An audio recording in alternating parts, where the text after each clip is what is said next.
Yeah, I want to offer another solution to something that's been kind of proposed, I guess, before. This is about the Beck protocol and HIV/AIDS, and there's basically different mechanisms and different ways that they use to either destroy the virus is one way. One way, another way is to keep the virus from entering a T cell, which is one of your immune cells, or CD4 cells, which is the helper cells. And the other way is to actually stop the virus from multiplying once it enters the T cell. So there's basically three methods. Kill the virus outright in the blood, stop it from entering a T cell is another method, and another method would be to keep it from replicating while it's in the T cell itself, inside this cell. So one very popular drug that's out there is it's got a brand name. It's called Atripla, and it consists of these three drugs. It's like triple drugs. Basically, it consists of these three drugs, and this is right from Wikipedia. But just to explain it in layman's talk, because what happens is, they'll say that this is the mechanism of action. But what happens is, when it actually enters the T cell itself, this drug keeps the virus from multiplying in a couple different ways. It basically keeps the RNA from going over to DNA and combining with other strands of DNA to replicate and make more viruses, if I'm saying that correctly, inside the cell itself. So that's the way the drug works. Now, there's another thing out there that they have. It's very controversial, and I know a lot of people that are in the medical but the people that actually found this method out were in the medical profession. This was at the Albert Einstein College of Medicine, New York City, back in the early 90s. They used a method called blood electrification, and here's the patent. I went over this. There's actually a couple patents. There's one filed in 1992. There's another one filed in 1993. This is the one filed in 1992. Granted, actually, in 1992. 513-9684. But they did their research at the Albert Einstein College of Medicine, New York City. So what the blood electrification does, actually they don't state it in here exactly, but it disrupts the outer protein wall of the HIV virus so that it can not infect normal healthy cells, because basically it attaches itself to the outside of the cell itself. Now, in the case of this patent, it's pretty much for supposedly a lot of stuff. It was deliberate. It was actually designed originally to work against HIV, but they found it to work against a lot of different things. But I really don't know how effective it is, because if it was very effective, the word would have got out, but it may be somewhat effective and useful. Now, the big drawback to blood electrification is, and Bob Beck, basically, he stated that you cannot do his protocol, which is 4-part protocol: blood electrification, ozonated water, colloidal silver, and a magnetic pulse. But really, the key to the whole thing is the blood electrification, because he says it causes a problem where the blood becomes more sensitive. That if you're taking medicines, you get like a toxic dose of it, because the blood can absorb medicines faster. But there is a way around it, and this is the only electrifier that I know of that you can actually set in a different manner. It's still a genuine Beck zapper, or what you want to call it.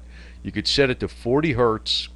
You see the setting right here, 40 hertz, and it'll still have the effectiveness of rendering bacteria, viri unable to infect other healthy cells, but you can take meds.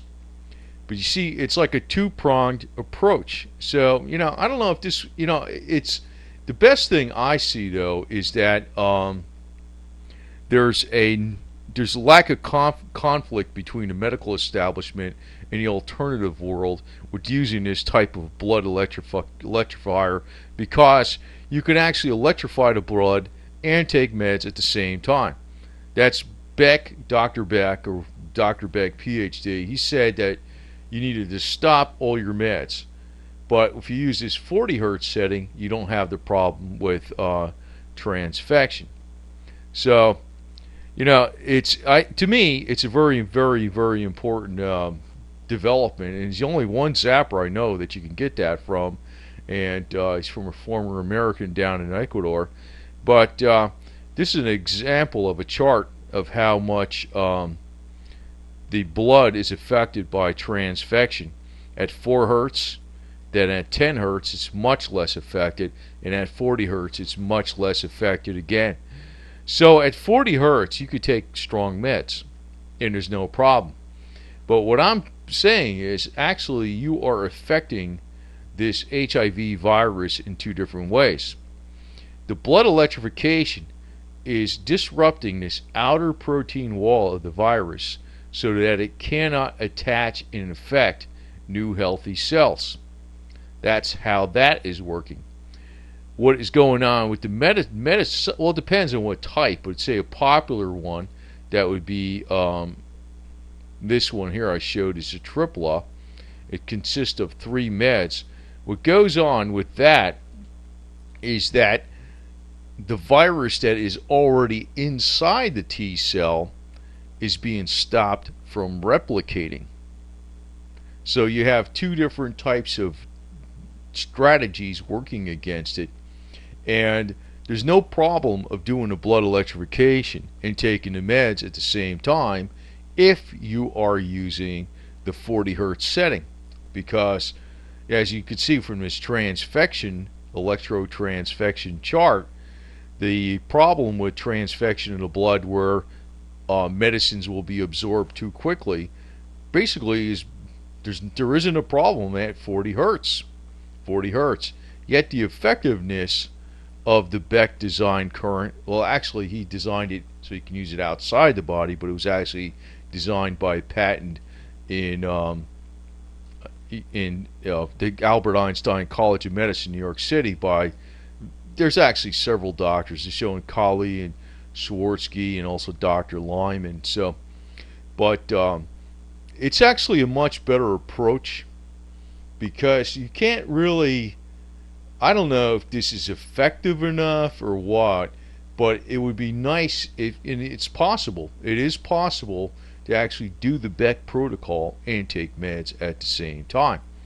So that could actually make your procedures against various things much better, because when you're taking meds like such as this one, which is a 3-part med, it's actually a Atripla, and it consists of these 3 meds. This is off to Wikipedia, but the way it works, as I stated, is it causes the virus itself that's inside the T cell from replicating.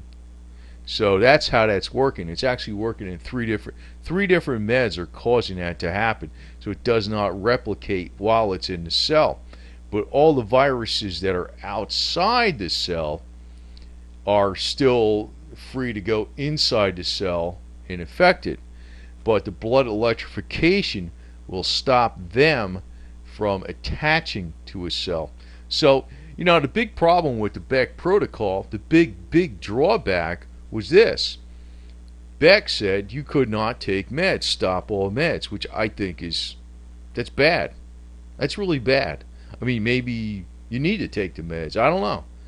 But, so if you can take the meds and use a 2-pronged approach against HIV. Now, I would like to see doctors test and embrace this, because, I don't even know if this is true or not, because Dr. Beck, PhD, a non-medical doctor, he stated he had all these test cases, but I don't know if they're really true or not, I do know I've heard a lot of good feedback about the Beck protocol, that it makes people feel better. It makes like they feel like they have more energy, like if they have chronic fatigue syndrome or something or whatever.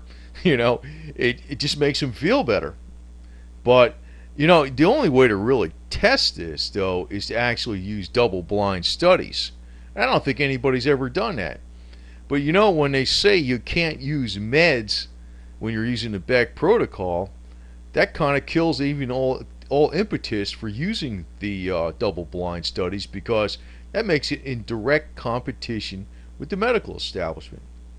But considering that a lot of the meds are using a different methodology. Now, there are meds that actually block the HIV from entering the cell. Those are different types of meds. But the thing is, if you could take the meds and do the blood electrification at the same time, there's no conflict. So I think this might be a very smart idea.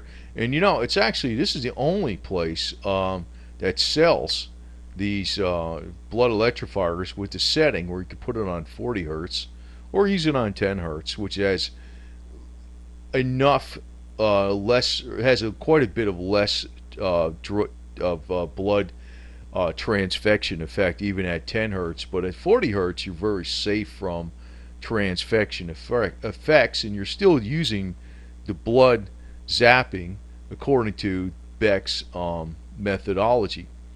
So I think that's a pretty smart method. And but I think the only ones that can really answer this are in the medical profession. And this might be a good adjunct to complement the meds themselves, to render them even more effective. Because if there's viruses floating in the blood that try to infect T cells, this theoretically should keep them at bay by causing the outer protein wall of the virus to be disrupted. Therefore, the virus cannot enter the cell, and then these other types of meds are causing the viruses that are already in the T cells to be not able to replicate. So it's a two-pronged approach. And the beauty of it is you could do both. You can do both because you have that 40 hertz setting. That is the only Beck zapper I ever heard of that has that setting like that. Actually, they probably, considering the way the United States is, with 70% of all the people in the United States on pharmaceutical meds, it probably should not even be an option that there's a 4 hertz and even a 10 hertz setting. There probably should be zappers sold with a 40 hertz setting only. This way there's no problem where there's a conflict with any kind of meds you take. But I think that's a more effective approach. The zapper supposedly is disrupting the outer protein wall of the HIV virus. In other words, making it unable to infect the cells. It cannot do this. That's what that patent says. And there's other types. Now there's meds that do that too. But it seems like a very common med out there, Atripla, is used to keep the virus from replicating in the T cell itself. So it's a two-pronged approach, and I think that's a very beneficial method, probably, in a more efficient method that would just eradicate the HIV pretty much in totality. So, but it's like you have to have the medical profession embrace this idea. But considering that it's not in direct competition with the meds themselves, it may be embraced. It may be embraced because it's something where you're saying you could do both. You could do both. You don't have to say no meds, because it's not, there's no conflict there at all. So, but the only way to really test this, because there are a number of people that say the Beck protocol makes them feel better, they have better energy, they never felt so good in years. But you don't know what's going on unless you have actual blood measurements and you have double-blind studies. And the only ones that are going to be able to do that is the medical profession. But considering there's no conflict of interest here, this may be a very, very smart idea and a benefit to all parties involved.